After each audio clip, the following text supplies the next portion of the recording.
Good afternoon to you. Good afternoon.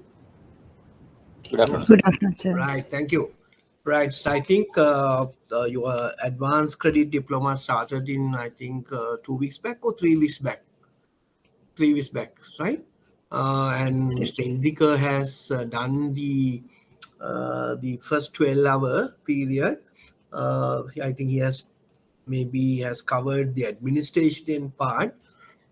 So my case, we started, but you are supposed to start at 1:30, no? But in my case, I have another lecture at IBSL, so therefore I have to maybe 1 or 2 weeks I had to continue like that. Then after that, we may come back to 3:30, 1:30, right? Then so both myself and Indika, we are jointly cover this area, and it consists of 24 hours, and Indika I think already taken 12 hours, so my lecture also 12 hours, and then see what we can cover during my session. But unfortunately, so for you have a nice time from 3:30 5:30, so we will continue for 2 weeks or 3 weeks, and then be back to 1:30, maybe one or two class maybe can cover from 1:30 um, 5:30, right? Okay, so I think many of you are basically covered either banking exam or diploma in credit management or any other subject.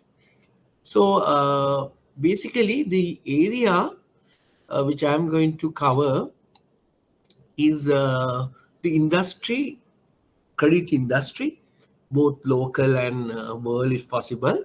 To little local one is little in detail, and the competitive environment, right? The competitive environment. So what are the areas I'm going to cover with next 12 hours is basically uh,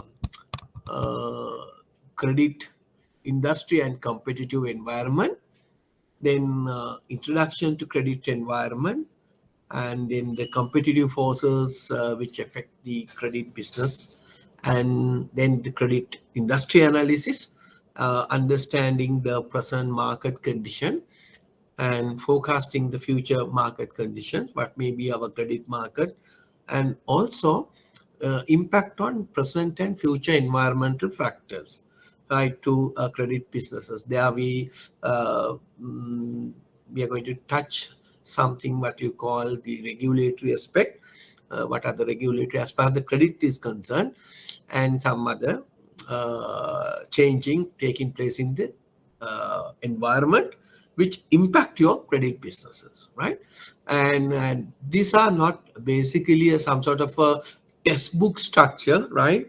Right, remember, this topic is not a textbook structure per se, right, where you learn all these things, but more or less a more practical oriented in present environment situ.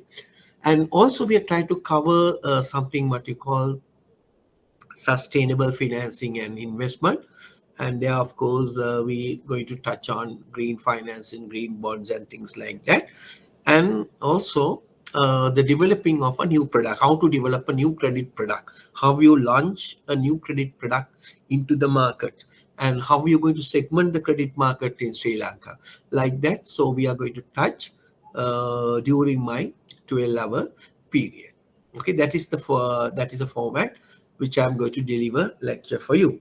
And then while I'm telling all these things, I need your contribution as well, because you are basically um, working in the bank and also involving in credit business.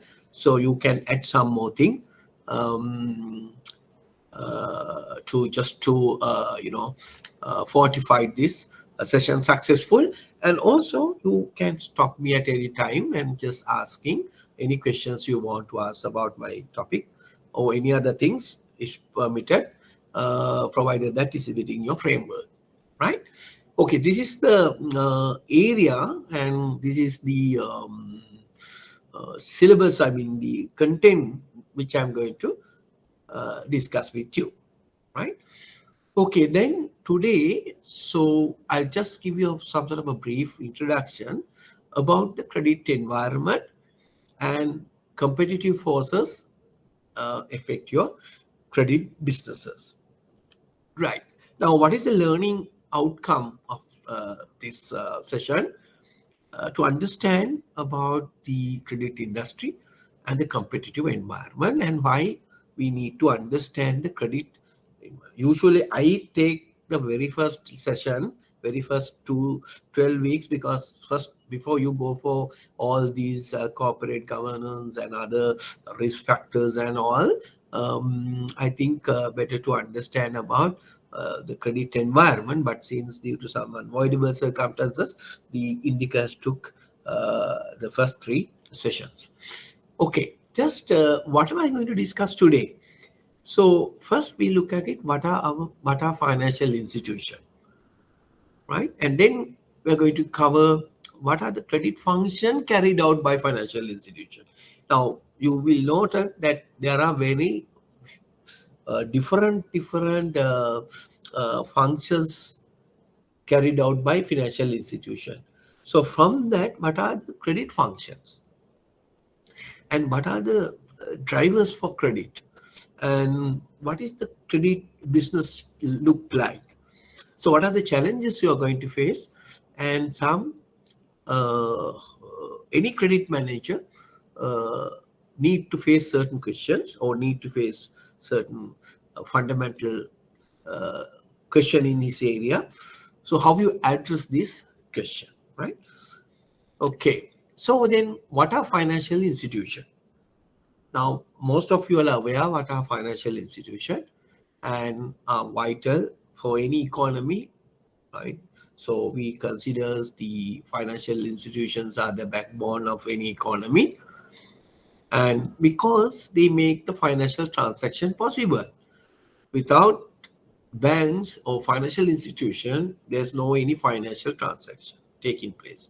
So therefore, economy vital to the economy because they carried out some financial transaction. Then another important thing, um, so financial institution linking, or what you call convergence points between customers and between business enterprises as well as the government. So all three are linked or binding to some extent financial institution as working as an intermediary, right? And also another functions carried out by the uh, financial institution as an economic agents. Now, of course, you know what is agent. Agent is working for someone. Now, banks is working for their bank customers. Central bank is working as an agent for a government, right? Board of directors working as an agent for a who? For their shareholders, right? So therefore, likewise, financial institution work for a as an economic agents with excess fund to be economic to be need to be funds. So in other words, so banks or financial institution try to effective allocation of scarce resources among needy people, right? Thereby they facilitating cost advantage, right, over direct lending and borrowing. And we are going to discuss about later on one of the functions, but intermediaries help spread out the decrease of risk, right? So there may be having economy scale advantages as well as economic scope. These are some of the very fundamental functions of financial institution perform, right? Now you know the credit. Now you all are aware credit is basically granting money for effective utilization, right? Or if you look at it in other way, credit is a method of making reciprocity formal, legal, enforceable, and extensible a large group of unrelated people. You mean dealing with unrelated people, unknown people. You're granting loans to unrelated people, but provided that meeting certain basic requirements. So ultimately, you will learn a lot of things, I think, the later part pertaining to credit risk. Now, how to minimize the credit risk. So I'm not going to touch on that. There is a separate sections to talk about the credit risk, right? Uh, so from the bank's deposits, 80% of the deposits money given by banks as a credit. So as a result, you are always exposed to the credit risk, right? Okay. So this is something about the credit. And also you may aware about the credit culture, right? You may heard about credit culture. Now, two things when you're talking about the credit policy, we talk about loan volume and loan quantity, right? The quantity and the qualitative aspects.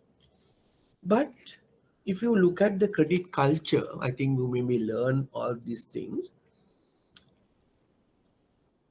It is the fundamental principle that drive lending activity and how management analyze the risk. Now, there are three types of analyzing the risk. One is the value driven. Now, what do you mean by a value driven? Focus on credit quality. The second aspect you look at it, the profit driven. Now, there you will look at it short term earns. And the last one, the market share driven. So if you want to improve your market share, so those are the three type of management of credit. Okay, so quality credit means, of course, the credit which performs well. Now that means a recovery is forthcoming is expected. Now what happened to world uh, crisis, financial crisis, which took place in 2008? Now main reason is the quality credit. Now even for Sri Lanka, so NPL is going little up, maybe issue of quality credit, right? We sometimes we call the prime uh, prime customers, right? So then what do you mean by a quality loan in that aspect? Loan should be used for a purpose for which it is granted. So that is why we usually look at it, to whom we are giving the loan, the what purposes we are getting the loan. We are just look at it whether they are using that particular purpose. The moment if they are not users to that particular purpose, there is a possibility of what? NPL category, right? So the transactions could cost to both parties should be reasonable, both to the banker and the customer. Then only it's become a quality loan also. Both may be benefited. And to be a quality loan should be repaid together with the interest on time as agreed upon an inception. Now, I think some of you maybe learn about customer charter. Now, one of the thing in the customer charter is two side, no? One side from the obligations from the bank side, other side from the customer side. So in the customer charter, all the banks need to be adhere to. Not only that, each and every employee who is working in the bank need to be adhered to. When you're signing your appointment letter and when you take the job of bank, even though you joined the bank after 2012 or so, or 8, so you need to subsequently sign, you are obliging to customer charter.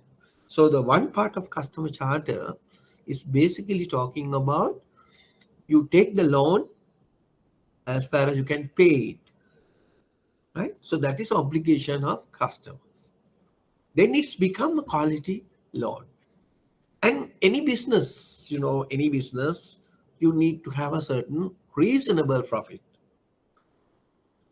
right? So banks are involving in a business, so therefore they're expecting some sort of a return. Now, except for government banks, and certain banks are those are belong to government, but there are some banks, shareholders, they're expecting a reasonable profit from the operation of the bank activities, right? So finally, the loan should have been evaluated, granted, and recovered effectively and efficiently. So those are some of the things you can say as an quality loan. Now, all these things happen in a smooth way, provided that your environment also to be run very smoothly. But today, our environment is, we call them as a VUCA environment, because everything is keep on changing. So you cannot predict. It's a volatile, uncertain, complex, and ambiguous environment we are doing business. That is why we need to understand how these worker factors impact your credit business, right? Okay. So what are the credit functions of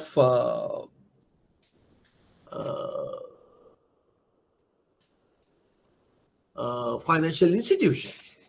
What are the main credit functions? So most of things, some of you are well aware. The first one is what you call the size transformation. Now, sometimes we call convenience denomination. Some people will talk on this, right? So matching small deposit with large loans and large deposit with small loans. So size transformation. We call sometimes the convenience denominations. Now, the credit functions of financial institution is referring to basically the size transformation, referring to join several small depositors by different surpluses unit to issue a large amounts to deposit units. So therefore, without banks, nobody can have money to do or conduct any business or to buy something. Now, say for example, now how you want to get a loan to build a house? From where you get the house? You don't have a money, right? You need to collect, or you get a loan from a bank where the bank will collect small deposit from customers. So their functions, we call them as a size transformation. Another function carried out, another credit function basically carried out by a bank or financial institution, we call a risk transformation. Now, risk transformation means minimizing the risk of the funds deposited by savers and lent into borrowers. So you are going to learn the credit risks in details, right? So therefore, bank take that responsibility by diversifying their business for a lending portfolio to different segments, right? So that is what you call the risk transformation. So bank do this. I mean, how bank transform the risk? So banks do this by delivering their investment funds, pooling risk, screening, monitoring monitoring the borrowers, and holding capital and reserve to be able to make for unexpected losses without affecting savers badly. Now, this is how banks is function this credit, right? Okay. Then another important thing is the maturity transformation. Now, in that case, in Sri Lanka, all banks in Sri Lanka are facing a maturity transformation, maturity risk. Right now, simply what you mean by a maturity is converting short-term borrowing to long-term loan. That's a very simple thing, right? Maturity transformation. Short-term nature of continuously incoming client deposits being converted into long period loans to deficit unit, right? So that's one of the main functions of a credit. And also another function performed by a financial institution or bank solve asymmetric information problem. Now, what banks is doing is reducing the knowledge gap between each party of a transaction. Now, say example, I will tell you another important thing. Now, take example for credit bureau, the crib. Now, crib is purely depend on whom? Purely information is asymmetric. So what crib is believing what customers telling, right? Customer is to know is how genuine and how is credit worthy or not, right? Now, who provide the information to the crib? The banks are sending information. So they now have a, have some sort of information about the customers. So that of course benefited to the industry as well, right? Now these are some of the functions carried out by financial institution. They provide information for crib, right, and also provide information to the customers to make the each party well aware about the information gap or knowledge gap or whatever you call it, right? So out of the many financial institution functions, these are some of the key credit functions carried out by financial institution, right? I think now you have some idea about that. Okay, there are a lot of drivers of credit, right? About we think about the affordability, we talk about the worthiness, regulations, government policy, internal systems, right? All will drive the credit, right? The disposable income for you to pay your loan taken, the nominal interest cost, the duration, the long, how long you need to take to pay, right? This for the debt services to disposable income ratio. If you look at it, the worthiness side, you look at the what is the collateral you're going to take, right? In there, of course, can to what extent you can convert into liquidity format, right? Asset mobility, the transaction cost, all can be considered as the collateral. Then income assessment, we look at the history, the verifiability and the variability, stability about your income. Now we are now presently facing that problem. So that is why the government introduced the moratorium, and they have extended the moratorium, and as a result, our NPL is going little up, right? So all matters contributing to credit, right? Okay, so the regulation also coming to the scene, and we will discuss in greater length what you mean by what are the regulatory aspects taken by the central bank to manage the credit risk, NPL, and management of credit. Like example, LTV, LTV, right now margin requirement. Now they both are applied recently and it was withdrawn by the present governor, right? How all this is impacted your credit businesses and the leverage and the capital adequacy, right? We call the risk-weighted assets. How the credit um, calculations about the risk-weighted assets, how much of capital adequacy you need to allocate for that. Then people talk about IFRS 9. So rather than still because of this pandemic situation, it was postponed. Otherwise, it has to be supposed to be implemented from this year. So moment once you implement in IFRS 9, so you need to allocate more provisions for credit. So that means your profit comes down, then impact your investors as well as your shareholders, right? And then all things matter about the credits. Those are drivers for credit. And then the government policy. So refinancing policy, credit underwriting, priority sector lending. So they have given you a certain direction. Now, top of that, now you need to prepare a lot of plans also for that, right? Especially now we have a recovery plan, the new plan introduced by the central bank.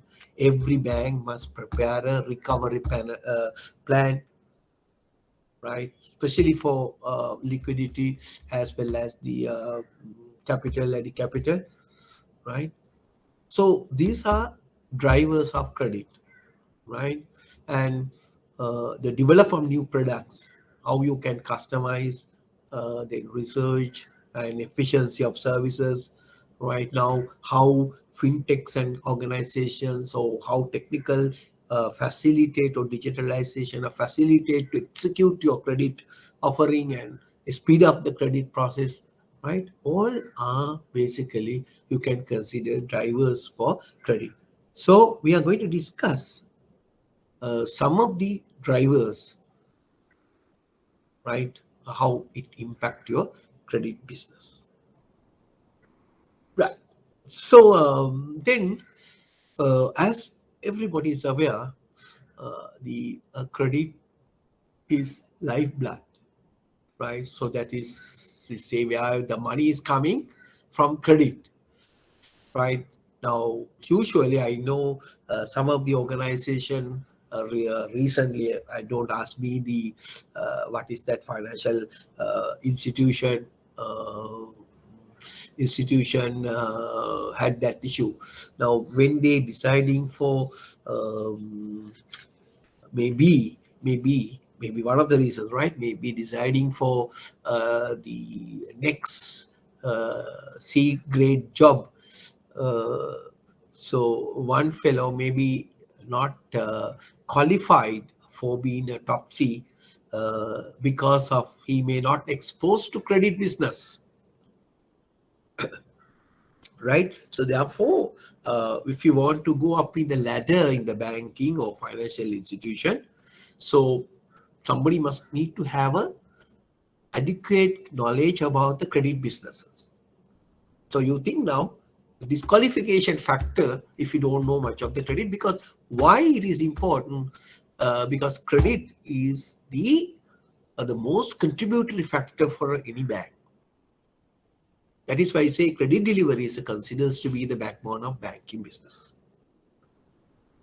So how without credit earn profits? So credit is we take the deposits, give loans, earn margin, and that's our profit. Right? So credit is therefore important role in our business. So all aspect credit and credit operation. Also, remember is a credit as a double-edged sword. Very very dangerous equipment to handle, right? Because it can either create stability or instability of a bank. Now, that is why today, as a regulator, the central bank is emphasizing, okay, the credit recovery and the credit operation, the front and the back office, has to be two different parties or need to be managed by two different people. I know personally there are two. I was a director at one time, one particular bank, right? And there's one person who's looking after the executions of, the operational part of the credit as well as the recovery part of the credit, right? But then the central bank was mainly emphasized the fact that you need to have two persons to operate the front and the back office, right?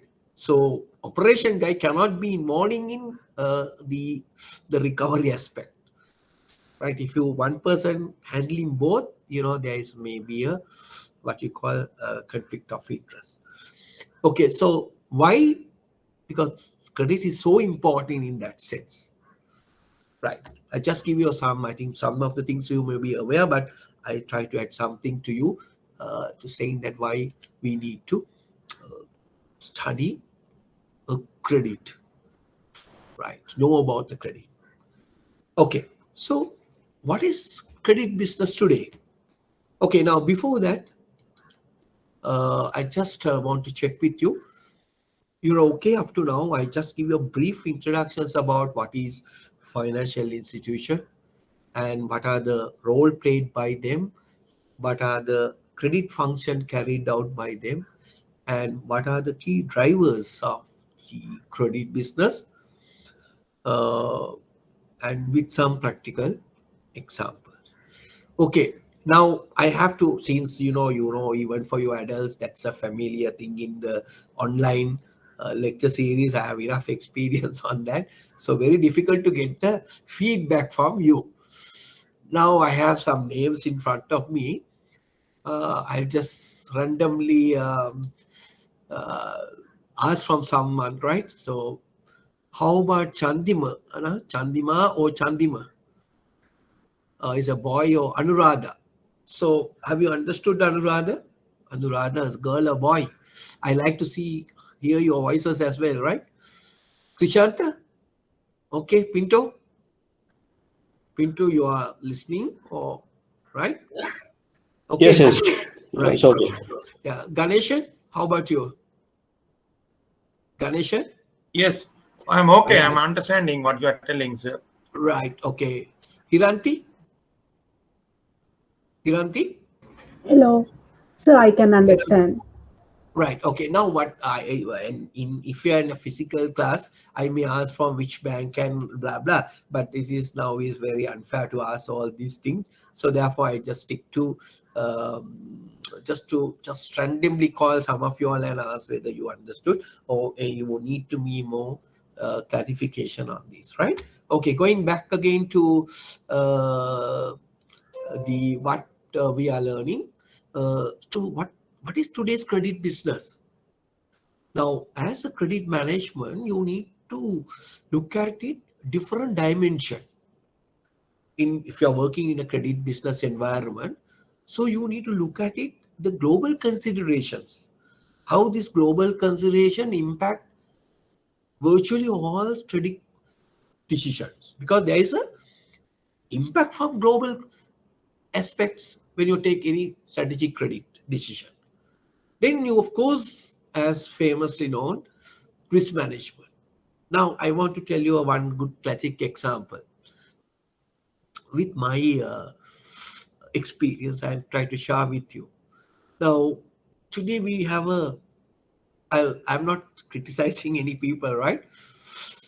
Now, most of you are involving basically in credit business, I suppose. Now, what is the role of a risk management area or risk department or risk division as far as the credit business is concerned? Can anybody voluntarily just tell me what is the risk aspects or risk divisions contribution to your credit decisions? What do you think? Is it good or bad? Now, there is always, like earlier, there is an issue from marketing and the finance. Because marketing, always an expenditure. And there's an issue with finance people, they get commissions and all. So also marketing considers to be earlier as a deferred expenditure, where the return will get little later on, right? So now in today's context, there's a huge issue between the risk team and with the credit team, right? Okay, it's a very interesting topic. So what do you think? I just get a view of you all. How many of you are involving in credit business directly? So most of you are involving in credit business, I hope, right? Even either, right? Most of you are involving in credit business. Now I'm asking you, what a contribution the risk department, or what is the role of a risk department into the credit business? And they are inhibitors, or they are maybe catalysts. What do you think,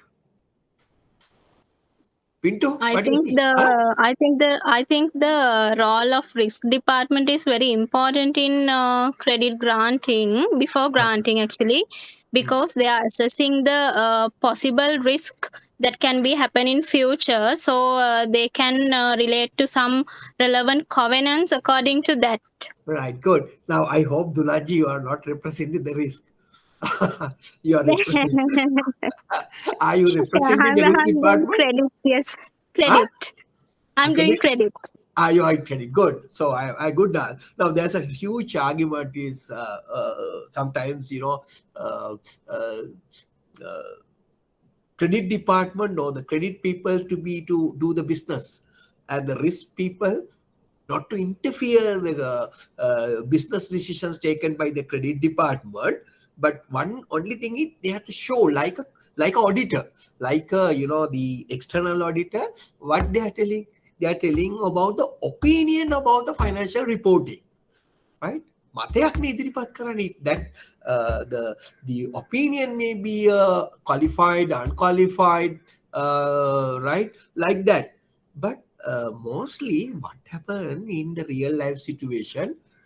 Now, suppose if your management or your CEO or somebody don't want to give the loan, if your CEO don't want to give that particular loan, since your credit department is lobbying, no, we must give, and we can, and 100% sure that the money will guarantee they will pay, and this is a good businesses to your bank. And maybe due to some personal or some other reason, your CEO maybe don't want to execute that loan. Now, who CEO using? Right? Any loan, there must some sort of a risk, no? I'm just telling common, right? Right? Now, any loan, there is risk involved. There is maybe an element of risk. I think you all agree with me, right?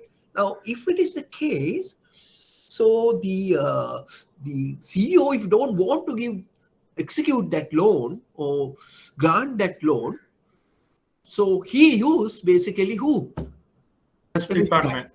Risk department. I think you have an experience, Ganesh, right? Yes. I'm just telling you the real practical thing, right? So in order to reject a proposal, yeah, we are putting the ball in the risk department, right? Right, because then the CEO is happy guy. Yes. Right? Because you have to be, that is why I want to tell you, I mean, these are the practical issues facing by the credit department. So then in that scenario, how to handle that situation? That's the credit business is all about. That is environment. How to handle that? How to see the signal from credit. Now, only thing is then you will go fighting with CEO. So without knowing the groundwork behind that, So what happened? Ultimately, you are not good terms with CEO, right? So ultimately, we are all a personal being, human being. No, I mean, then unnecessary clashes are taking place. So what I want to highlight here, so the business today is like that, right? So you need to take into account the risk aspects has become a vital strategic credit management tool. But on how to use this one, we have to understand, right? Okay, I've just give you some practical issue a lot of banks are facing if they are really going for the risk businesses, right? Okay, then that doesn't mean as some some students told, yeah, of course, risk if you are is a contributing to your, but risk is both. Sometimes we both are putting blame to this. If you don't want to give our loan, we put into the risk. We like to give, but the risk guy is not going to support you, know, and blah blah. So then what happened? If a powerful customer, he tried to address, he tried to approach the risk division also, right? You are not supposed to do because risk, as an risk and internal audit, as even the compliance, we supposed to according to the corporate governance. So it has to be behave, or it has to be act like a independent, even though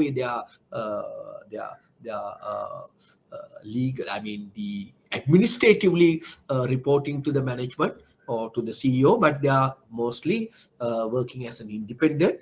They are reporting to the sub committees of the board, subcommittees or board, just to avoid such sort of issues, right? Okay, but mindset, you risk always benefited, but we need to understand how we can use it, the risk aspects when come for the credit decisions, right? Okay, then today we are a lot of evolving are taking place in the green issues. Lot of banks and a lot of organizations talking about the green issue, enough of green bonds and poor attention for bank for green businesses and green audit. A lot of things are incorporating to the green, and also pandemic and this digital environment have become important strategic issues today, right? When you go for credit business, we cannot omit all these things. So it has a significant event in the business, right? So therefore, we need to pay attention to all these three factors: what is happening, how these factors impacted my credit businesses, right? And of course, the last point, the business ethics, right, and corporate governance play an important. These are prerequisite for good credit management. So therefore, when you are developing your credit strategy, formulation and implementation and evaluation, so you must have an ethical ramifications of this, right? So this is today the credit business is over about, right? So what we try to do, we are trying to touch all these factors, right? That is what. Now, banks are facing a huge challenge today, right now, even though the most profitable or most survival business as pandemic situation is banks, because banks are not cut their salaries and usually they pay, but all other institutions, they have some problem with about their remunerations. But banks are up to now, they are enjoying with this, but they also face the challenges, right? Okay, one is extreme competitions among the financial institutions. We will discuss that part in little later on. And every rupee earned today is hard fought. It's not very deep, not so easy to earn money. We have to fight for that. And also, another important thing is satisfying various stakeholders is the great challenge today. Now, whatever the bank, whether you are a government bank, state bank, or the private bank, right? So you need to satisfy various stakeholders. They push more lot of trouble to you. So how you basically understand your stakeholders? I think sometimes there is a mechanism called stakeholder analysis. There's a tool, right? So we will try to see if there is any applicable. I will try to explain that also. And then penetration reaching saturation. So we will discuss that also. Banking sector, even though there are some gaps, but we basically penetrated, right? So we are in the saturation state in that sense, right? And then first to market, as well as and then fast to market, and then best to market. So we are compete for that. So banks are trying to develop new products, new credit products, new offers, all. Why everybody want to introduce best product to the market first. And then even though we are earning profits, right, banks are earning profits, now the margins are reducing, right? And then the cost is increasing. So all matters, right? All matters faced by the banks, because the credit cost is going to be high, right? So then techno-savvy, less loyal, well-informed, and demanding customers are there. Not like all this. So today's customers are demanding, and they are well-informed, and much of them are more techno-savvy. And also remember, the important thing is, however we talk now, earlier we discussed about the customer's loyalty and blah blah, customer intimacy and blah. That is today, customers no more loyal. He may move to another bank the moment you get an opportunity, because we can't blame them, because we are living in highly VUCA environment, because every sense is material for him, right? So we have to look at it, all these challenges, right? Then again, impact of complying with growing changing regulation. As you know, the regulation aspect we're going to touch about later on, right? Then those are, more challenging. They bring the new regulations. Now we had an experience, how to we open LCs. We had a problem, right? Whether borrowing from the secondary market to offline, or all matters now maybe sorted out, but still, so we are impacted our main bread and butter by opening LCs. So other factors are there, LCs not opening, so income is coming down, right? So our one of the main income, for that matter, for government banks in that sense, even for PBBOs is not matter. Why? Because they have large LC opening, right? In Sri Lanka, they don't have much problem, because they are the main LC opener for fuel and the big items, right? So they have enough markup on that, right? But the other banks, they are not contributing to the major LC opening, so they may be suffer, right? In that sense. Okay. Right. Then, this top of that, all things happen, these pandemic issues, right? About these, customers they're not bad customers, because they have not enough to, not economically sound to pay your loan. They are not willful defaulters sometimes, right? So banks has to look after them in that sense. Now somebody can say, some customers have said, okay, so how you treat me when I'm bad, how my banks treat me when I'm bad, right? I'm doing, so I'll give you more profits to the customer, to the bank. Now you ask me all the cents, all the arrears, right? Then he may think twice about you. So banks also, customers also judge you during this pandemic time, how you treat me when I'm at a bad food, right? So all matters, as finally on top of that all is this green issues, right? So banks and also financial institutions, business play and major challenges today. Just to give you an understand what sort of challenges banks are facing. Right. Now, within this scenario, so bankers need to be worked little harder and need to be address these challenges. So therefore, every credit manager need to be answers three fundamental questions, right? In that sense, if you're in the banking credit business, where are we now in the terms of my credit businesses is concerned? So where do we want to go in terms of credit, and how to go there? These are three fundamental any strategic credit manager need to be answered. These are three fundamental questions. Now you look at it in here. So where are we now? As far as the credit business are concerned, we are the number one in housing, we are the number one is the corporate, or we are the number one in retail or pawning, whatever you name it, certain business segments, right? So where do you want to be? Maybe in another 3 years time, 1 year's time, so whatever, right? So how to be there? So I'm going to be there. So these are the three fundamental questions any credit manager need to ask, right? So where we now we'll discuss about, as I explained to you, the market standing, market penetrations, or market share, like that, right? So how appealing our credit products and services to my customers. So we all banks almost using some sort of a similar credit product. There may be little modification, right?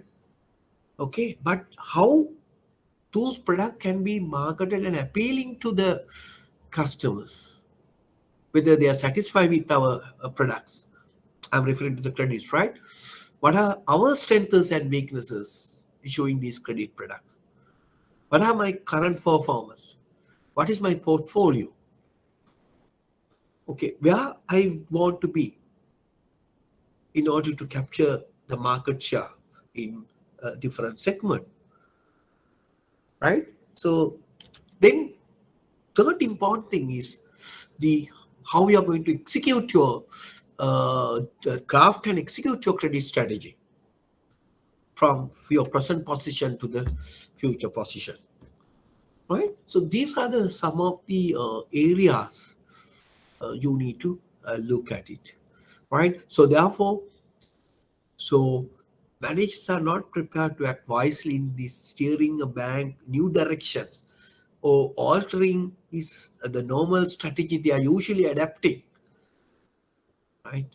So it's very difficult. So for that, if you want to craft and if you want to execute a good credit strategy, so you need to understand the industry and you need to understand your competitive environment, right? And your own market positions and your competitiveness. So that is why we want to get some idea about the credit industry environment. Okay, right? So in order to a deep understanding of bank credit and competitive environment, so you need to gather some information, right? So what are the dominant economic features of our credit industry? In which bank operates? To what segment you are catering to? What kind of competitive forces and industry members are facing? What market positions your rivals are occupying? Now, for example, now think about, take for an example for pawning business. Now, I'm not I'm not thinking that pawning is not basically a credit product, but the pawning is highly contributing to the Sri Lankan economy. And I can remember during last regime, Mr. Paskaralingam, right? But he's a brainy guy, right? He delivered, he had a discussion with bankers and he said, then only we also realized that the importance of pawning businesses, right? He said, the country's economy is driven by your products, pawning, right? So the pawning drive the economy of the country. So then he gave a lot of explanation to that, right? So how it contributing to the national economy with with statistical information, right? In that sense, so you look at it, where your position as far as the phoning business. Now, everybody is well aware, who is the market leader in the phoning business is People's Bank. Of course, being a market leader, one time he had a bad impact because of the gold price fluctuation. That's a different story, right? But despite fact, so what is your credit position? So rival occupy. So you need to understand, right? What is the strategic moves our rivals like to make next? Right? So we need to understand all these things, right? That is why I think we need to learn about the strategy, credit environment.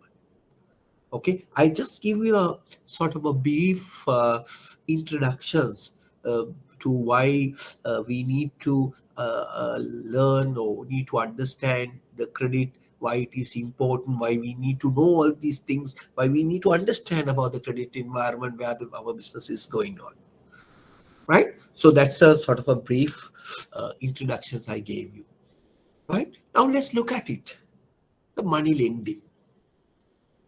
Right? The money lending, simple, described as a lending money in an interest with or without a security or by a money lender to a borrower. That's a very simple definition of a lenders. Now in Sri Lanka, money lending is mainly carried out by licensed banks. Right? If you say licensed bank, they with some limitations of licensed specialized bank as well. Commercial and specialized as well, and other financial institutions such as licensed finance companies, licensed microfinance companies, microfinance non-governmental organizations, and corporate, rural bank, credit societies, and some of the community-based banks, something like that. So a lot of organizations in Sri Lanka are in the business, right? So have you understood those guys? They also, at least to some percentage, they're involving in the credit business. So we need to understand what they are doing. What is the impact of their business activity to my business? You may be a giant, but then there is an impact on that. Now, good example, I can call now, it is not the situation, maybe I can call you in maybe around 6 years ago. Right, a classic example in that for the Dialogue. Now Dialogue is the market leader, right? As a number, he had the market share around 50-60% in the mobile business, and suddenly the Mobitel came after Dialogue, right? Mobitel introduced. So Dialogue is more more concentrate of their strategy of how to mitigating or how to attacking the Airtel. That is the main objective during that time, because the Dialogue's going to be aware there's a new player coming to the market, right? As Airtel. Now Airtel is the number one in India, and who is the ambassador is Shah Rukh Khan. And Shah Rukh Khan, if you say Shah Rukh Khan, our people also get mad, no, right? And they are having the power, and so the Dialogue expected there may be a big competition is coming from Airtel. So therefore, what happened? The Dialogue has been more concentrating on mitigating or counter-attacking future Airtel issues. So they more concentrating on that. So then what happened? Slowly, the Mobitel also introduced the market, but they came up with a nice offer, like during that time, the war time, Upahar. right? Sorry, upahara. So concentrating on that, not during wartime. Upahara is a very attractive package. So some of the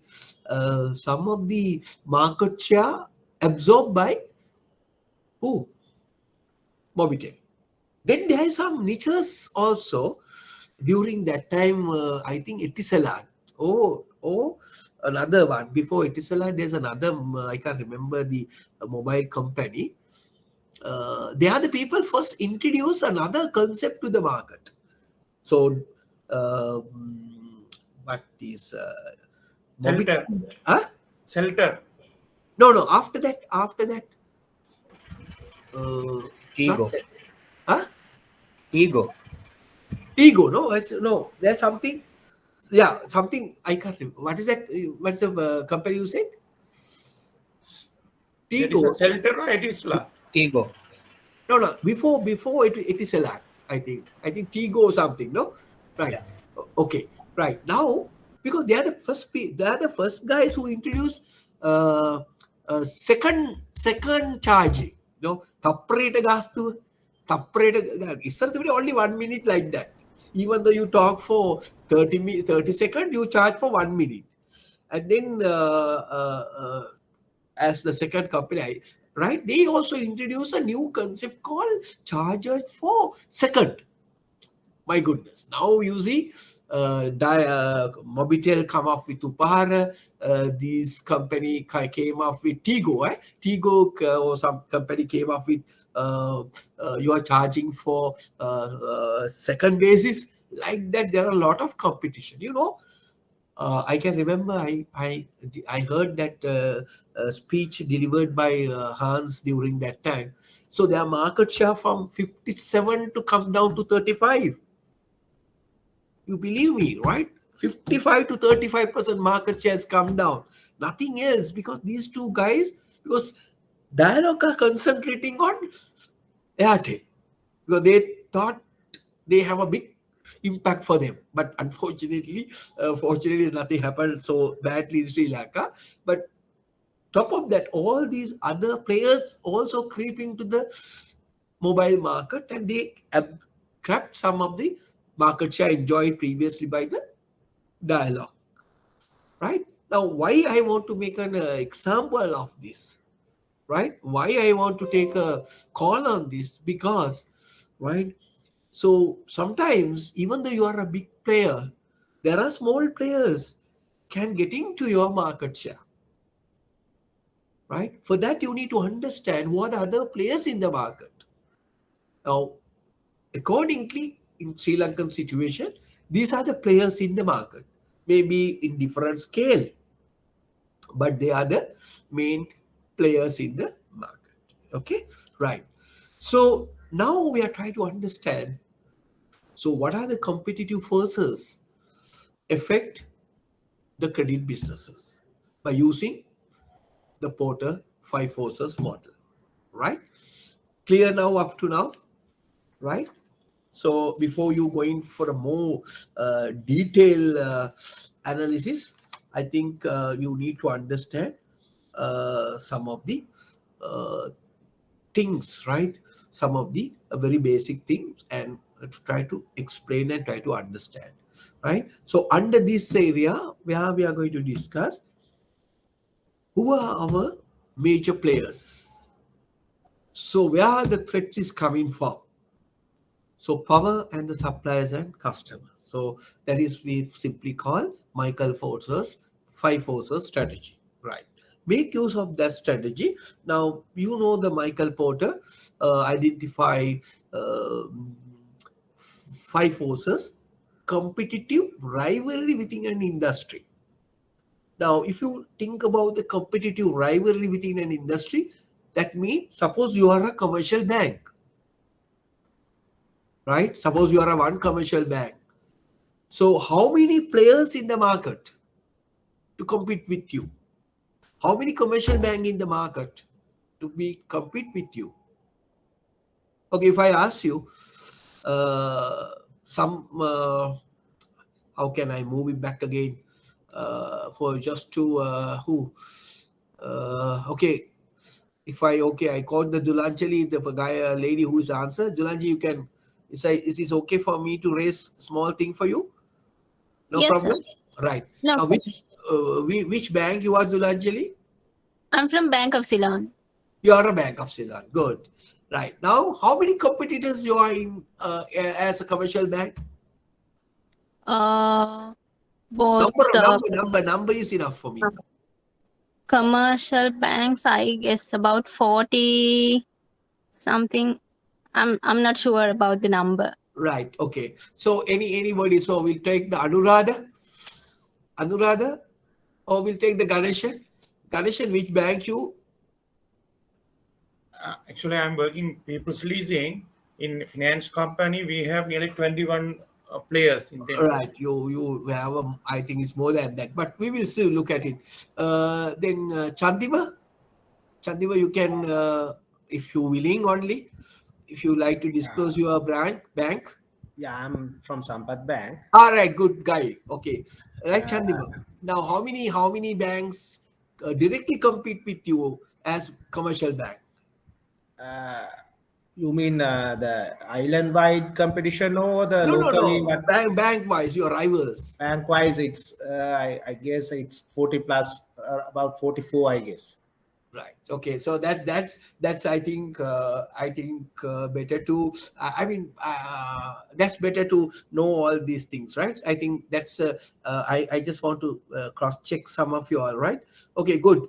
So thank you for answering and make it live, right? So I will touch others people. So try to be communicated, try to be contributed your valuable ideas, right? So the competitive rivalry I will explain, right, about the number of players and things like that. So there may be a competition within your own similar banks, right, within the industry. So you need to look at it, what these buggers are doing.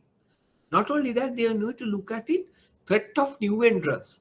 Now, fortunate enough, we may not come another bank. So recently, what is the last bank you came to Sri Lanka is Kyrgyz, and that's a local bank, and international is Bank of China.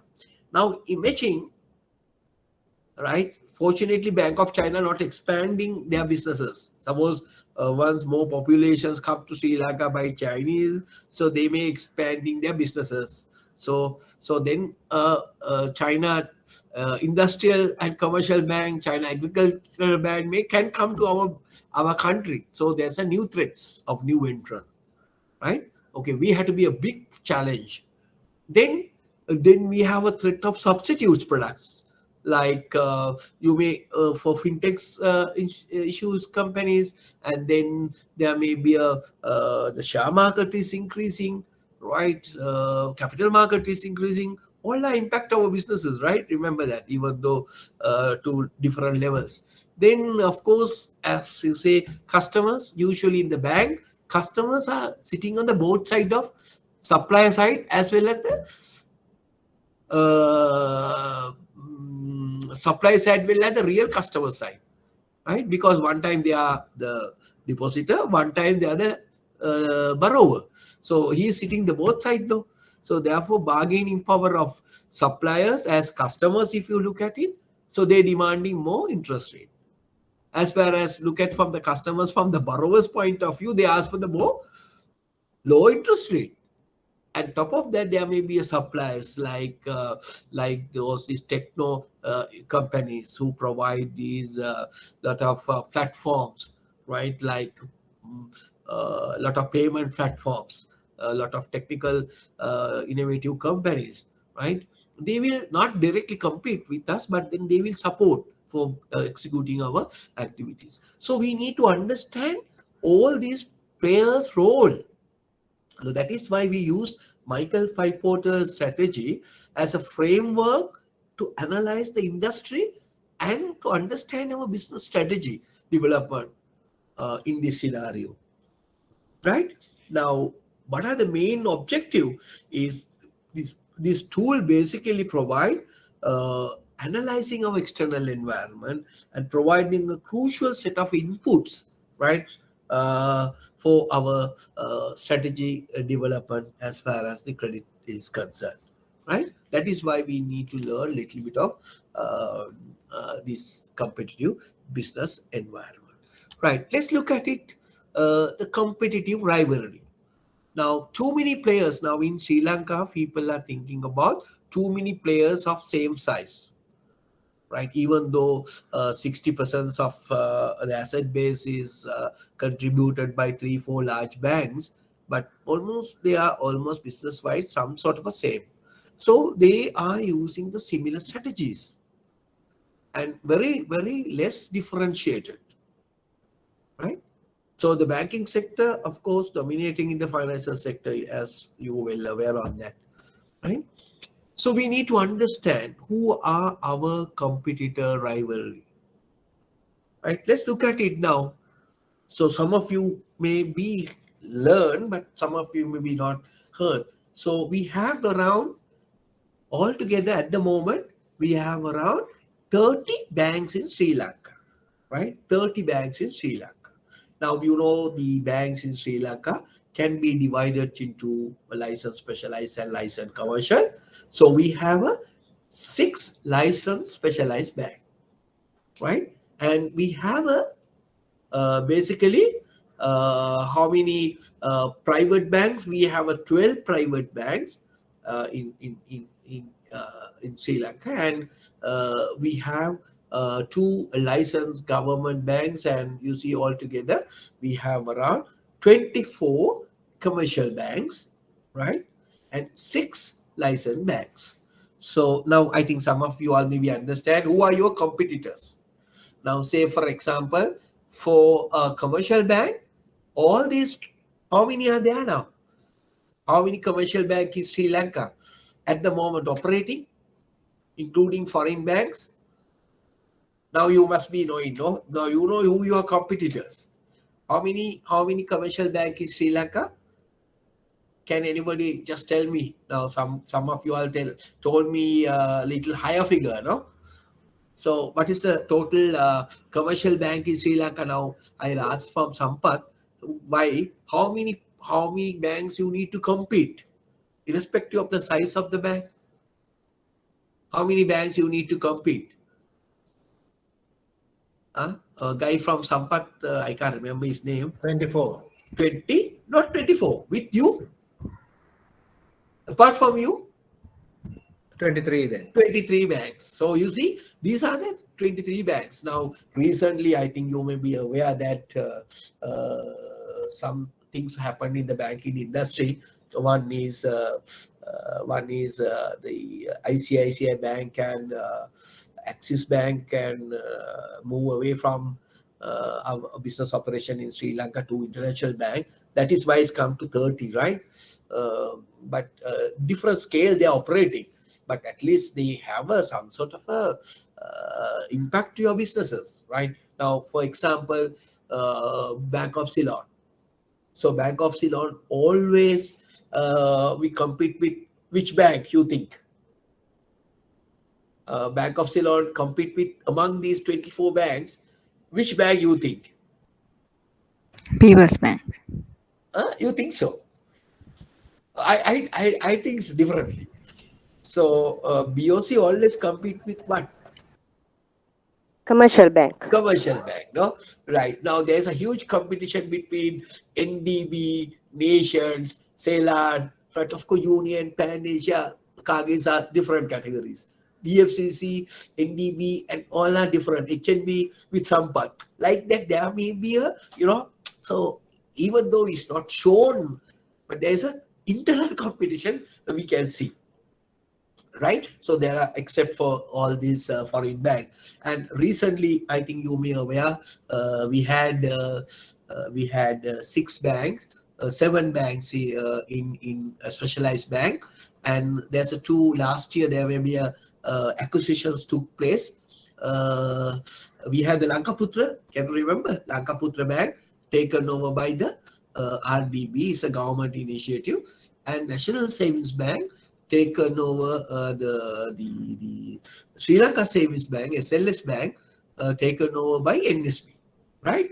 But then why now Lankaputra is not there in the scene. It was absorbed by RDB, right? But National Savings Bank acquired the Sri Lanka Savings Bank, but it is there in the list of specialized bank. Can anybody tell me why is that? Right? Can anybody tell me why is that? Why these NSB work separately with Sri Lanka Savings Bank, whereas Lankaputra Bank is no more there. Any Because reason? it's a subsidiary bank of NSB. Yeah, why they want to make a subsidiary? What is the reason? Because they have a license for Yeah, go ahead. leasing, Yeah. microfinance, like that. Then why NSB is not having? It will be added advantage Yeah, for them. yeah, right. It's like this, Puta. Now the moment, suppose if you acquired, once you acquired to your own bank, say NSB acquired the Sri Lanka Savings Bank, what happened? So then automatically the act under Sri Lanka Savings Bank is diluted. No, that means demolished. Now, you know what is the Sri Lanka Savings Bank? The Sri Lanka Savings Bank is the former what bank? Pramukha Savings Bank. Pramukha Bank, right? So the Pramukha, even though they have in the savings bank category, they have the act is provided to do a lot of the other businesses areas, right? Leasing, as you correctly mentioned out, the leasings and other areas. Okay, right? So the moment the industry, if you're going to take it over to there, so they cannot do all this operation.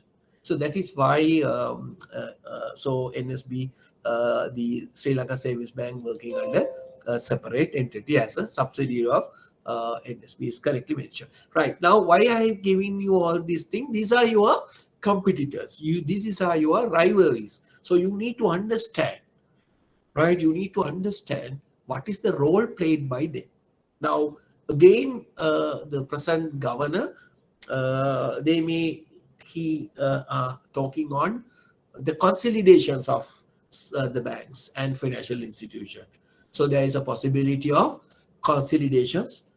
Can you remember we had the issue earlier with NDB Bank, with DFCC, blah blah, like that? There may be a financial institution, especially for maybe there's a proposal for HDFCC and SMIB to be merged, right? Can you remember? Have a specific license housing bank to be developed, like that. That maybe can be taken place. Maybe can take place, right? So HDFC with SMIB joined together.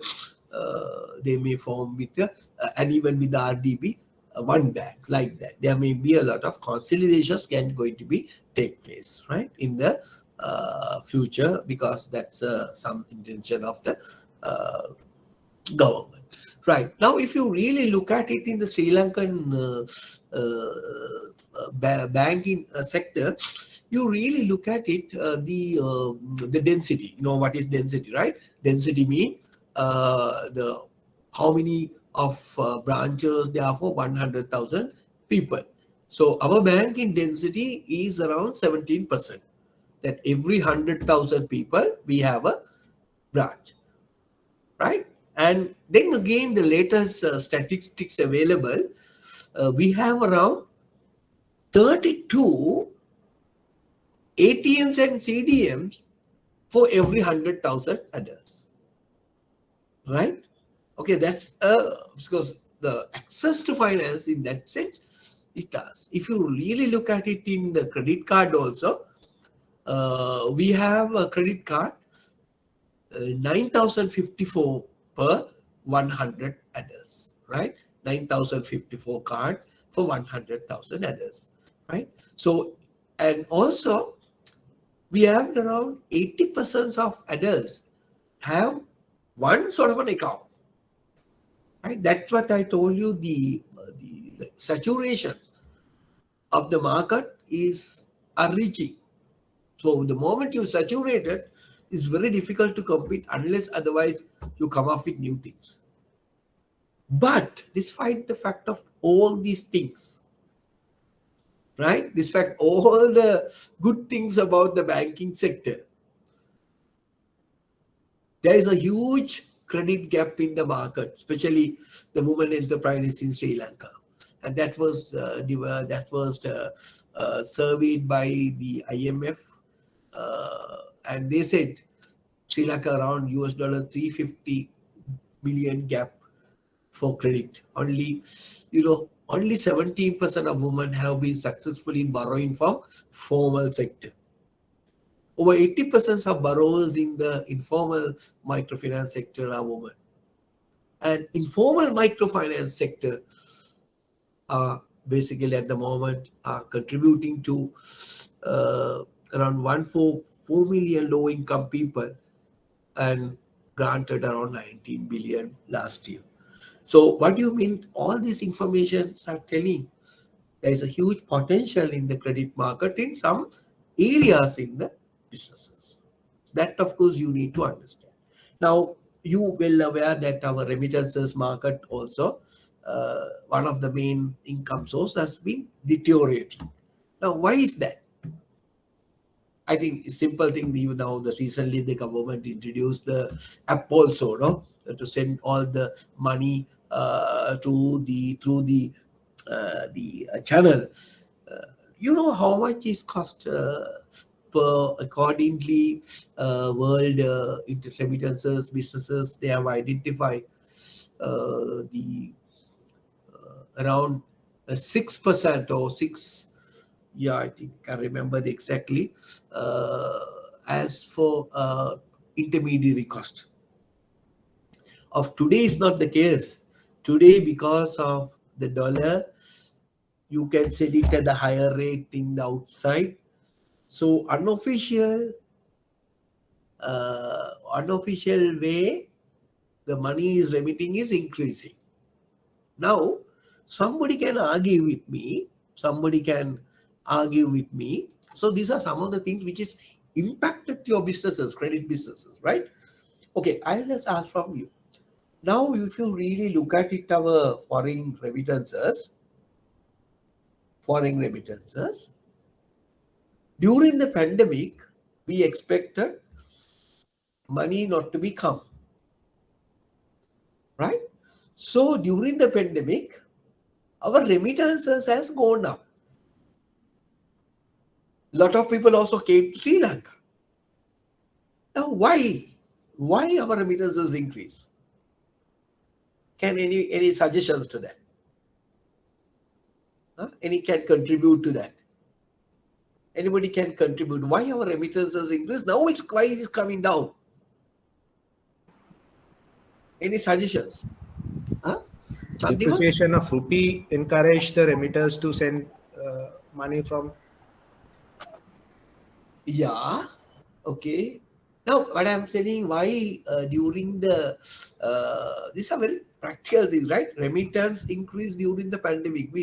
Everybody thought, okay, our remittance is going to come down, but compared with last year, remittance little bit increase. Foreign workers return to the home country. Yeah, of course, yes. One reason is that because they bring the money. Okay, correct. What else? What else you think? Now, one good things of pandemic also. Now, during the pandemic, so the people are not allowed to go everywhere. Delayed. Yeah. What else? Yeah. Go ahead. Now, because dollar rate increased. Yeah, that is now is taking place because now nobody is going to send to the banking system. Now is dollar rate is less.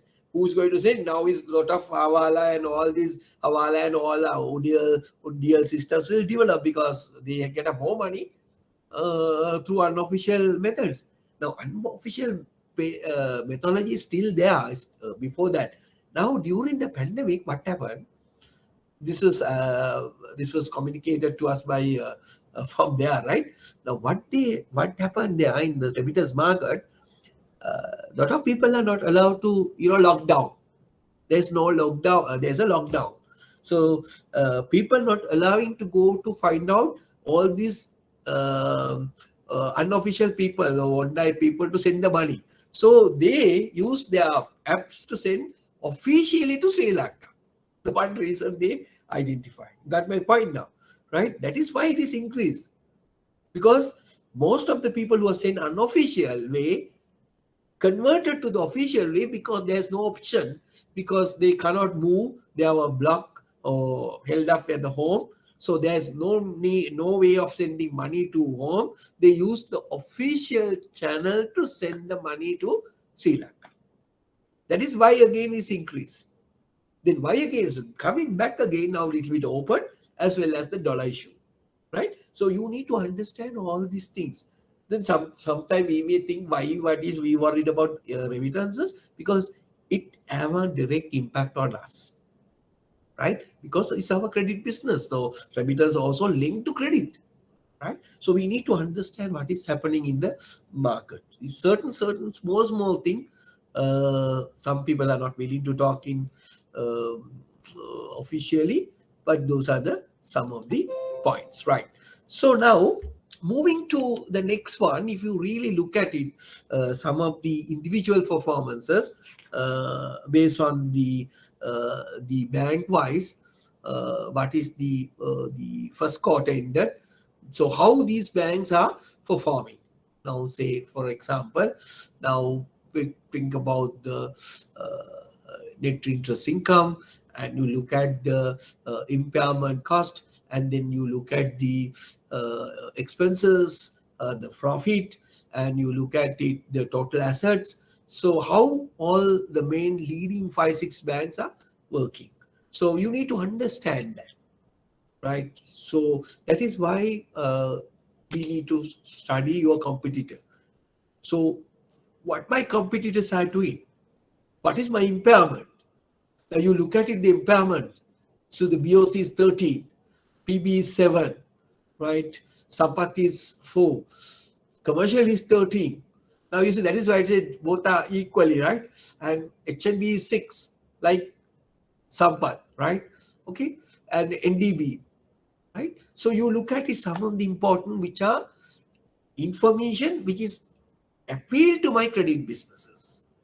So what is impairment? Basically, impairment high mean, so we may give sometimes bad loans sometimes, or maybe improve our credit portfolio, and we need to allocate something, right? So loans to borrowings and things like that. Okay, just give an idea why I put all this information for you to understand about your competitors, right? Okay, so I don't want to explain one by one. And then if you really look at it from the loan portfolio, also you get an idea how much of housing loan portfolio, that's our loan products. Now you see 77 billion and BOC is around 78 billion. Certain information is not available for some banks, right? Commercial banks, housing loan portfolio, those are in billions, right? Then pawning business, right? You see the huge difference between PB and the BOC, and look at the personal loan, right? And they look at other loans and things like that. Now, with this information, that is why we need to analyze my competitor banks. These are real figures, right? It was available for 30th/6, right? And then you get an idea about when we are compared with my bank. These are actual figures. These figures are correct. How my banks are compete with my other bank, right? Okay, so credit business also you need to understand. Then we look at it, the financial non-banking financial sector, they also issuing credit now. So we have, of course, we have 39 leasing finance companies, right? finance companies. We have 3 leasing companies. I think you may aware that the difference between the leasing companies as well as from the leasing company and the I think you had an idea about leasing company and the finance company, right? What is the major difference between finance and leasing company? Can anybody tell me? Right? What is the main differences between leasing and finance? Huh? Come on. I think you may aware. What is the difference between leasing finance company and a specialized leasing company? Leasing and leasing company can't accept it, fixed deposits and saving, where the finance company can accept it. Oh yeah, you just simply say, so leasing, specialized leasing company cannot take the public deposits. Yes. Right? So licensed finance and company can take, right? And also they collect funds from issuing debentures, like that, some financial instrument. Okay, that's different. So, but even though you noted that the asset basis, even though we have a large number of finance companies, we had around 39, right? Now remember the amounts, right? These are our competitors. These are indirect competitors, right? These are not directly, but they are indirect competitor because they also run a bank, but they are offering credit, right? So they are also well in the certain markets like phoning, so they are very much in the field, right? So we had around 39. Then recently we had 42 basically, and then the 2 banks has Swarnamahal and what is the other one? ETI, and then the finance was closed, and they have temporarily suspended business operation. What is that bank? What is that financial institution? Right? What is that financial institution which temporarily restricted some business activities? Anybody can have an idea? Huh? That is Singaputra, right? They are temporarily suspended because they were requested to augment their capital because they are having issues about these capital adequacy. So they was requested to come up with some augmented plan, right? To how they want to strengthen their capital. Okay, so then so you noted that the loan, I think, is given around, to my knowledge, the financial sector, the leasing company is given around total loan portfolio, I think it's around 1.4 trillion or 1 trillion, right? Of the total granted by these licensed finance companies. And according to the information, except for 10 finance companies, all majority of financial companies are facing a huge capital issue, right? So they are basically facing the capital issue, right? Okay. Next, now these are other players, right? You look at it in the system, so you may have 4 million customers, and you see employees are huge. So imagine what happened, the collapse of these financial companies to the industry and to the economy, right? And this in Sri Lanka, you see loan and growth advances last year minus. So that means LFC and SLC sector basically not contributed to the credit market last year. They have a negative. So total assets, the sector is 1.4, and right, credit, of course, the asset will increase. But if you really look at it, the contribution from LFC and SLC sector to the credit market in Sri Lanka during 2020 period come down. I think even for this year as well, not that enough money pump into the credit business. So this is the market. You have to understand, okay, how the financial companies in Sri Lanka contributing to the credit market. If you really look at it, okay, they are not much impacted for us, right? To some extent, because if you look at the growth is minus. One reason is their NPL is high, right? That is why they may be reduce their lending growth. Clear? I think you may have idea about how contribution of finance sector, I mean the finance companies to the Sri Lankan credit market.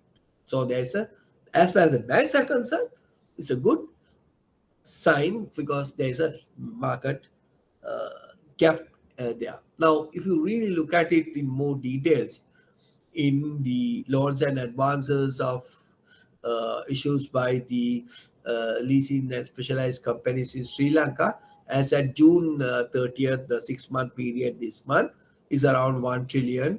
And you noted that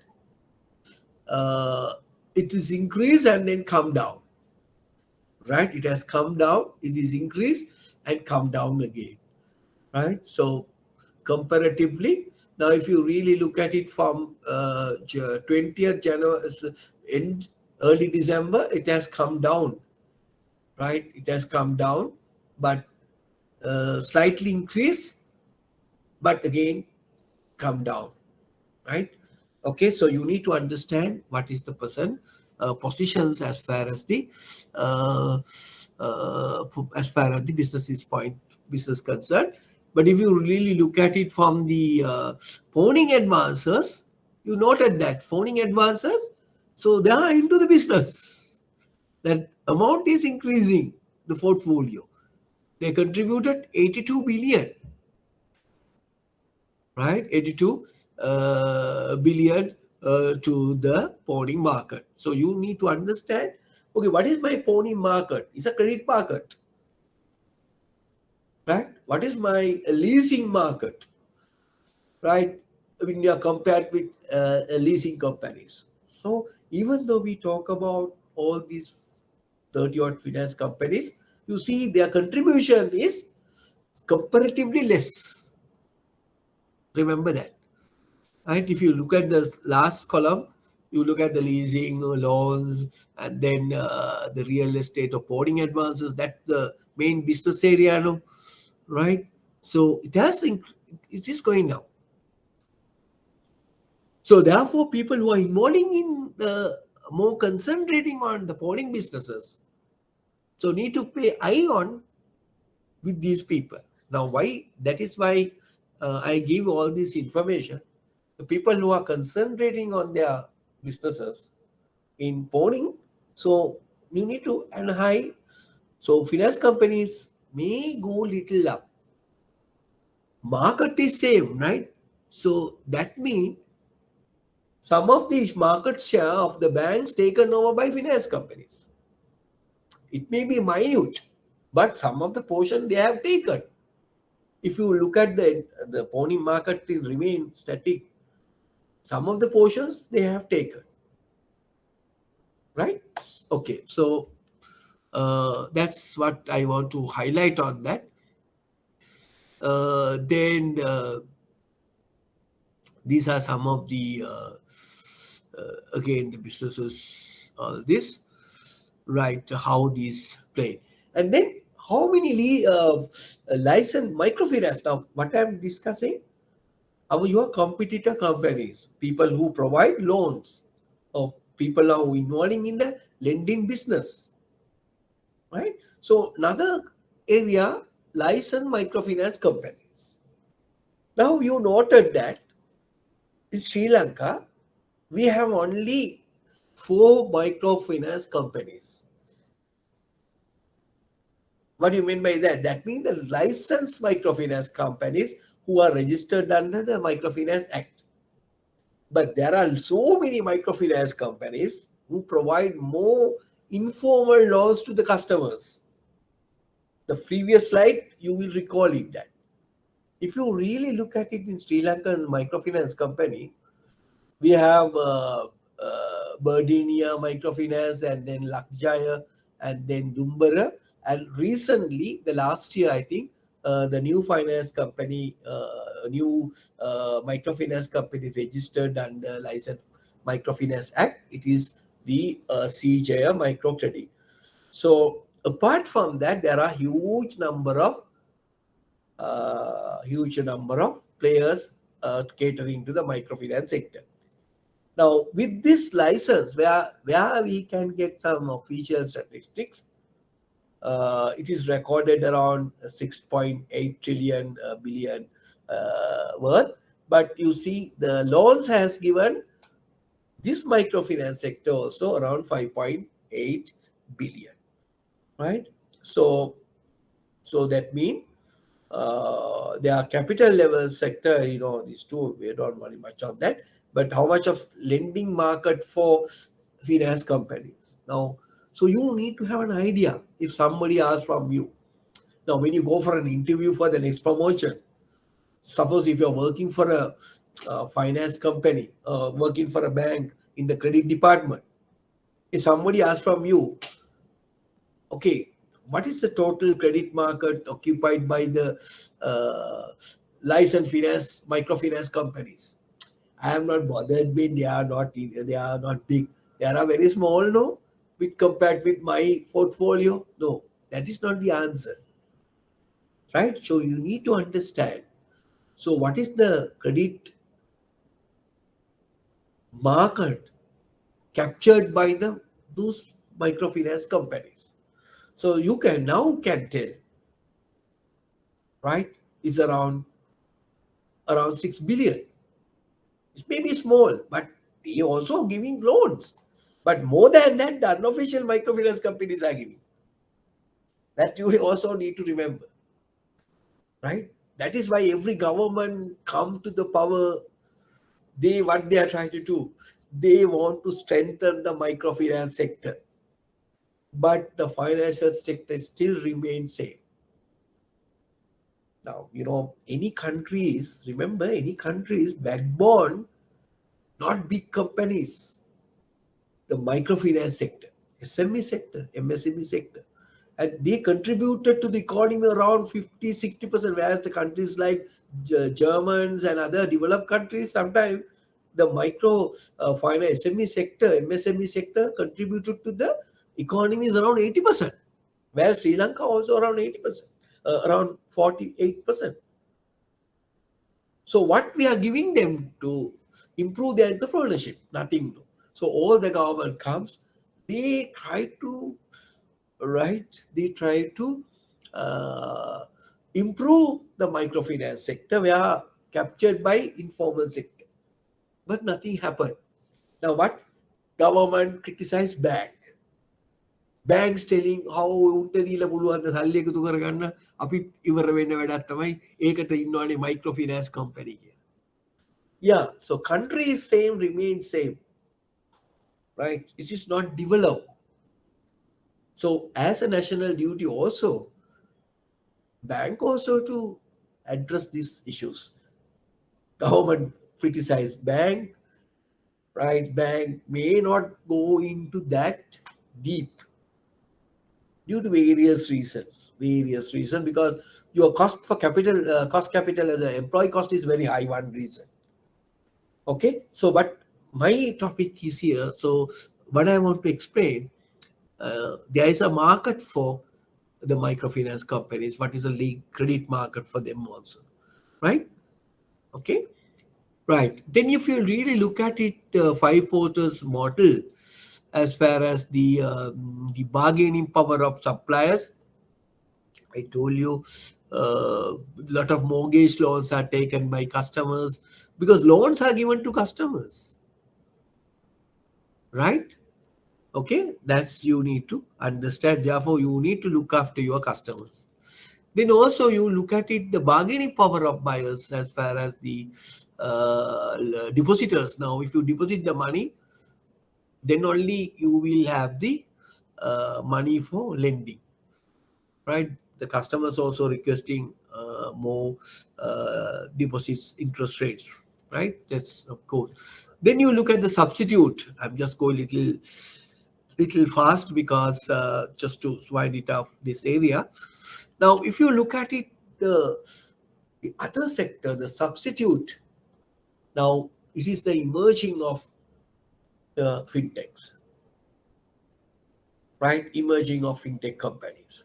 Now, you can understand the what sort of businesses these fintech companies are involving in, what sort of challenges they are giving to banks, right? It is not much in Sri Lanka, but the one day is kept, right? Now, if you really look at it, some of the statistics here, right? If you really surprised that the investment of fintech companies in the world from 2010, you look at it for 2020, how much of money, right, the investors are investing in these fintech companies,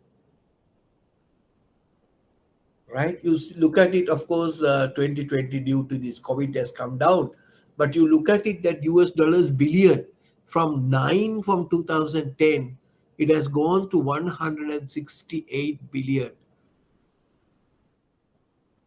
right? Almost how many times? 16 times, right? From 2010. So that means a lot of people are more concentrate or more investing in fintechs as an alternative to banks. You know how fintechs evolved? The fintechs evolved because of 2008-9 financial crisis.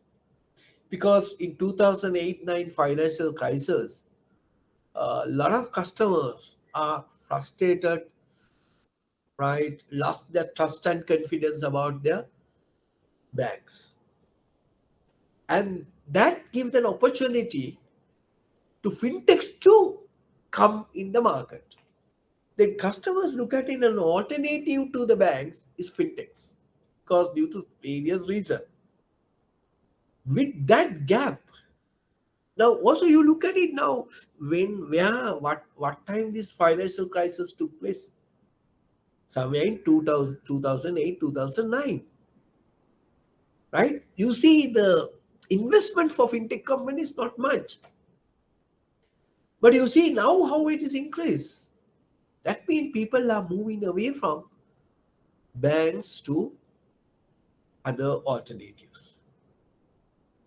Right? But fortunately or unfortunately, Sri Lanka have not much had that impact due to various reasons. But other countries, the fintechs had catch up. Now you look at it, how countries expanding their fintechs adoptions. Right? In China is 83%, even for India, 72%, right? Lot of, right, areas they are working on that. You look at it, the borrowing, so some of the contribution factors, even we are talking about USA, developed countries, of course their fintech is not so penetrate. You know, they are from the total population as a percentage wise, their internet presentation is also not so good when you're compared with countries like China and India and also less than that. Right? Remember that. That's another area we need to look at it. Now, fintechs now is moving to the banking in many ways. They come up with new payment innovations, solutions to support financial literacy, biometric security systems, identifications, your authenticity, open banking. Now, open banking is challenged to one of the leading credit business organization in Sri Lanka. What is that? Okay, we will discuss that little later on, right? Under the technological aspects. So digital banking, challenger banking are there. Peer-to-peer lending, we are going to touch. Crowdfunding, robo-advisory, RegTech. Now, RegTech is fintechs like that. Now, RegTech mean there are some finance companies, they have developed some mechanism to support the regulatory aspects of monitor the regulation. Now, central bank also can go to RegTech technology because they use the technology to supervise the banking activities. That is called RegTech, right? We have a digital wallets, and we have a digital insurance, and we have a voice technology, and also we have a digital currency is going to come up, right? All matters will impact my credit business. And we are going to discuss about the alternative methods of credit businesses, the rise of peer-to-peer lending.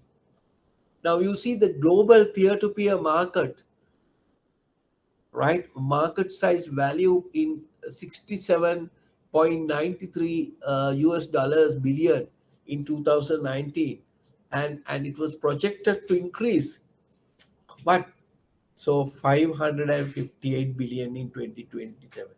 So therefore, the peer-to-peer lending is going to be a big challenge which offered by certain fintech companies for us. Sri Lanka not much to that extent impacted, but these are leading fintech companies who are offering proper fair form. Lending Club is the American famous one, number one. Funding Circle, right? Payoff, Kiva, all these are involving in peer-to-peer lending. So peer-to-peer lending is basically you are finding out internally online borrower and investor, right?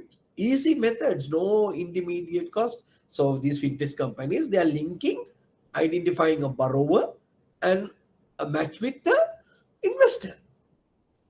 So that's a very simple mechanism, right? What we do, we are conducting size transformation like that. So it's a straightforward thing, one-to-one matching. Borrower want obtain a loan. He is not bothered about how you collect the money. So if there's a person who is willing to give the money for you in an official manner at a low interest rate, they may go for them. So there's a huge demand is going to come up for P2P money, right? You need to understand, but even though it's not much powerful in Sri Lanka, one day it may be going to happen, right? And then crowdfunding is another activity. You see the market total transactions value in the alternative, we call them as an alternative lending segment, right? So there are some normal formal lending segment, these are alternative segments, right? Is projected to reach around 318 million. So it's growing now, right? And it has basically in 2001 at the moment projected to transaction value cost maybe around 246. The total alternative lending market is 380. The crowdfunding market is around 246. Now, what is crowdfunding is, so you are like our use of small amounts capital from a large number of individuals is similar to unit trust, right? So use of formal small amount of capital from a large number of individuals and finance a new business venture, right? So is crowdfunding also something which is similar to our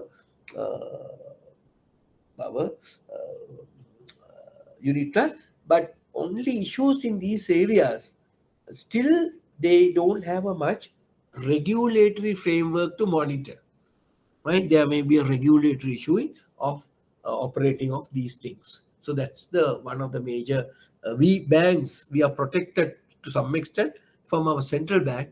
So we have some regulatory issues. Another important area, you know, there's a development of BNPL, buy now, pay later.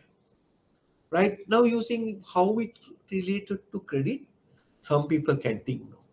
BNPL market. Now in countries like China, even for US, UK, this BNPL market is increasing. Now, how it impact my businesses? Because these are credit products. Now, buy now, pay later is a payment option that allows customers to make purchases online and stores without having to pay for complete amount upfront. That means if you're not purchased upfront, means it's a credit product, right? So this increasing awareness about installation-based payment method expected to propel the market growth. Now, imagine countries, this also introduced to India. Imagine if it's introduced to India is of course a large market, but it can come to Sri Lanka. Now, recently, Amazon.com bought one of the leading BNPL company. So they want to use the BNPL platform to sell the Amazon.com products. Now imagine, we never thought of Uber comes to Sri Lanka. We never thought of PicMe, something like that. But now they are highly operating. How convenient those things. So one day these BNPL also coming to the market in a proper manner. So because they are the people who provide some loans there. Upfront mean late payment, complete amount upfront. That means so they buy credit. Okay. Otherwise, we need to use ATM, debit card or credit card. Okay, so I just put these informations to you to understand the competitive nature about our credit businesses. Right? For next week, we are trying to discuss about the what is the role of a credit and some more information. Right? And then later on, we may going to discuss about the regulatory aspects about the credit, and then discuss about technological aspect of the credit, and discuss about the green issues about the credits, all matters, right, in the next couple of weeks. Okay, so before I wind it up today, I just want to share some of your things from you. So you have an idea, or you got some idea about the credit environment. At least you learned something today. Then I will fulfill my obligation, right? Can anybody, Chandima? Okay, so you got new things, something from this lesson? Yes, sir. Sure, right. Yeah. Then Chaminta, no? Chaminta, you are there? Chaminta? Yes, Chaminta send me a chat, right? Okay. Kumudu, okay? Right. So, Mr. Ganeshan, of course, I think you, even though you are not in the banking sector, you may gathered something about. Yes. I got a lot of right. new things about these credit guidelines. Right. Okay. So, thank you very much. So, we will wind it up today, and we may continue next Sunday the same time, right? Maybe 3:30.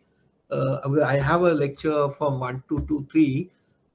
So then we will see if I finish it maybe another 1 or 2 weeks time, then we can start from 1:30. But anyhow, my time is 12 hours. So I have another 10 hours, right? So we will accommodate the time accordingly.